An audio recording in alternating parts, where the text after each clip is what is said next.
I get paid to be naked. Sometimes it's a paycheck from my company. Other times it's strangers tucking dollar bills into my bedazzled G-string or throwing money on stage while I'm dancing. Naked at work doesn't mean that I'm telling you that you can not wear pants on Zoom calls. Being naked at work means being authentic. While the early aughts gave us startup culture and radical transparency in the workplace, the 2010s eventually settled into social media landscapes with its crisp, filtered, curated depictions of real life through influencers. But it's time to get naked. Really naked. In 2017, I realized the future of work is naked when my former agency funded my passion project. I built a set of beautiful burlesque feather fans, which I later used in a rhinestoned, pasty-bearing striptease. 2 years later, I was voted the 4th most influential burlesque performer in the world. By night, I perform my own flavor of big-bodied burlesque across the country as Show My More, the steamiest Asian dumpling. I also host and produce my very own podcast called The Pastie Tapes. On the Pastie Tapes, I invite fellow performers to strip down and reveal themselves as we talk about off stage. But I also have a day job. From 9 to 5, I'm Jessica Papilia. I'm a senior analyst in marketing, analytics, and consulting. My glittery striptease nightlife has led me to commit to being my true self at all times, even my day job. To be naked is to be authentic. To be authentic is to be naked. Authenticity in itself is raw, it's real, it's honest, it's vulnerable. Today I'm going to talk about 3 things that I've learned through burlesque about authenticity and how it is applied to my day-to-day life in the office. All right, let's strip down and jump in, and I will reveal how the future of work is naked. Number 1. Authenticity fosters innovation and creativity. My tagline as Show My More is the steamiest Asian dumpling. When I first started burlesque, I wanted to stay true to that tagline and make an act where I am a life-size dumpling jumping out of a life-size bamboo steamer.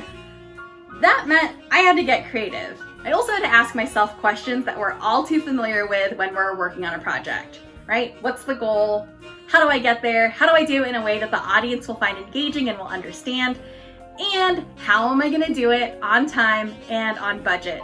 Plus like that added layer of this is a burlesque act. I need it to be able to travel and pack and go around the world with me if needed. So after some out of the box thinking, I ended up with this. What I love the most about this process is that I was able to stay true to myself and this very literal translation of the steamiest Asian dumpling and focus on the task at hand. Here, I wasn't worried about anything else except for solving that problem. When you commit to authenticity and being your whole self, you're able to knock down one more barrier. You're able to be creative and innovative in your way of thinking.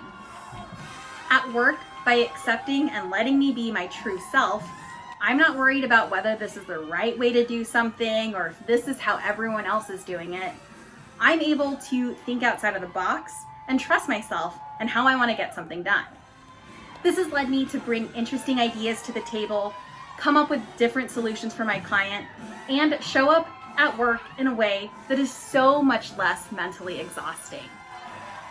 We'll make great strides in innovation and creativity if companies and managers are fostering inclusive environments where people can truly be their whole selves at work, where they're able to feel welcomed, comfortable, and valued as their whole selves. Number 2, Authenticity means standing up for your values and being true to yourself. Show My More, my burlesque persona, can be described in 3 words: fat, glamorous, and juicy. I, Jessica Papilia, can also be described in 3 words: fat, glamorous, and juicy. It's the same thing. At the end of the day, it is all me. It is all a part of me. When I'm backstage, I absolutely will not allow diet talk or body shaming or fat shaming. Not about me, not about a stranger, not about yourself. I'll call it in every time because fat phobia, frankly, is bullshit. When I'm in my day job in my 9 to 5, I absolutely will not let that harmful rhetoric happen either. At the start of COVID-19, I had coworkers who would make jokes about working from home and how that meant they were going to gain the COVID-19, or how the next episode of my 600-pound life is going to be about them. And, I wouldn't let that kind of talk happen backstage. I won't let it happen in the workplace either. Being true to myself meant calling that in every time it happened, having a conversation with my coworker to let them know why it's harmful, and hopefully it was a great learning lesson for both of us and helped contribute to a better office culture. Balancing my burlesque life and my day-to-day business life has taught me a lot about the values that I hold and how important they are to me. While I don't go into every meeting or interview pasties a-twirlin' declaring that I take my clothes off in public, I do recognize that the values that I hold as this burlesque art stripper and the truths that I honor in doing that are the same values and truths that I honor in my day-to-day self, and the self that shows up into this 9 to 5 office work environment. I've learned that I need a place that values all of me, stripper or not, all of me. The smart, the funny, the interesting, the creative, the fat, the glamorous, the juicy. We need all of it. Just as much as I don't want to share backstage with someone who can't value and honor the full me, I don't want to be in a day-to-day 9 to 5 work environment that doesn't honor the full me either. Being authentic means knowing myself and being able to stand up for what's important to me. Number 3, authenticity encourages honesty. Doing my acts on stage in front of a live, real-life human audience is one way for me to gauge if I'm doing a good job or not, right? They're gonna give me feedback. If I'm doing a bad job, they probably won't go as far as to boo me. It might happen, it could always happen, it's always a possibility, but usually if you're in a theater, you're not doing that, but they might not clap as hard, right? They definitely won't tip if I'm doing a really bad job. But if I'm doing a good job, if I'm on and they're feeling it and I'm feeling it, you can feel that energy exchange, right? The applause, the cheers, all of it is just so palpable. You can feel it happen from across the room. And the dollar bills, usually stack up. Both feedback of, that I'd be getting as a performer, good or bad, are honest reactions. I definitely won't go far in my burlesque career if I'm not willing to listen to it, to not gauge that reaction, and to apply it when appropriate.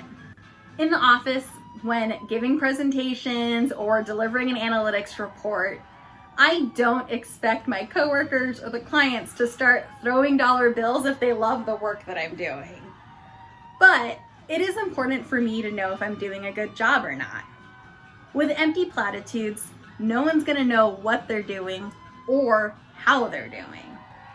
Being authentic means checking in with myself, getting feedback, and figuring out and learning about ways that I can improve.